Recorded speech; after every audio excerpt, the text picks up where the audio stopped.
Hallelujah, praise the Lord. கர்த்தருடைய பரிசுத்த நாமத்துக்கு மகிமை உண்டாவதாக. இந்த புதிய மாதத்திலே, ஏப்ரல் மாதத்திலே உங்களை காணும்படியாய் கர்த்தர் செய்த மகா பெரிய கிருபைக்காக நான் கர்த்தருக்கு நன்றி செலுத்துகிறேன். கடந்த மாதம் முழுவதுமாய் நம்மை கண்ணின் மணி போல காத்த தேவன் இந்த புதிய மாதத்திலே கர்த்தர் உங்களுக்கு ஒரு வாக்கு தத்தத்தை பண்ணுகிறார். ஏசாயா தீர்க்க தரிசன புஸ்தகம் 27 அதிகாரம் 3 வசனத்துல பார்க்கும்போது, கர்த்தராகிய நான் அதை காப்பாற்றி அடிக்கடி அதற்கு தண்ணீர் பாய்ச்சி ஒருவரும் அதை சேதப்படுத்தாதபடி அதை இரவும் பகலும் காத்து கொள்ளுவேன் என்று வாக்கு பண்ணுகிறார். கர்த்தராகிய தேவாதி தேவன் அதை என்று சொல்லப்படும் போது, அதுக்கு முந்தின வசனத்துல பார்க்கிறோம், நல்ல கனி தருகிற, நல்ல சுவை தருகிற, திராட்சை ரசத்தை தருகிற தோட்டத்தை என்று கர்த்தர் சொல்கிறார். நம்முடைய வாழ்க்கையிலே நல்ல கனி ரசத்தை தருகிற, கனி தர செடியை உருவாக்குகிற தோட்டத்தை, நம்முடைய குடும்பத்தை கர்த்தர் காக்கிறவராய் இருக்கிறார்.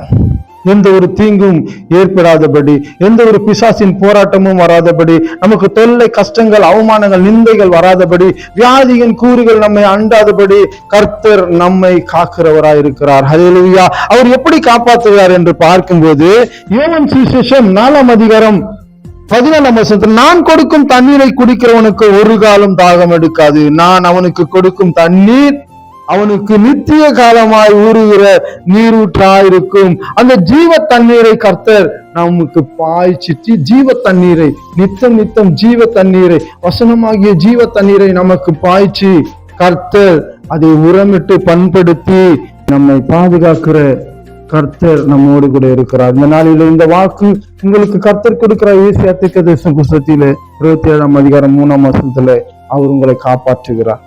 கனி தருகிற நல்ல திராட்சை தோட்டத்தை போல கர்த்தர் வைக்க ஆசைப்படுகிறார். எத்தனை பேர் இந்த மாதம் முழுவதுமாய் அப்படியா இருக்க விரும்புகிற, நான் கனி தரப்போறேன், நல்ல ஒரு திராட்சை ரசத்தை தருகிற கனியாய் கர்த்தருக்கு என்று நான் தர விரும்புகிறேன். கர்த்தர் என்னை ஆசீர்வதிக்கட்டும், என் குடும்பத்தையும் என்னையும் பண்படுத்தி பாதுகாத்து கர்த்தர் இரவும் பகலும் என்னை காக்கிறவராய் இருந்து நடத்துவார் என்று கர்த்தருடைய கரத்தை ஒப்புவித்து நாளிலே தேவாதியான ஸ்தோத்திரம் பண்ணுவோமா. ஹல்லேலூயா.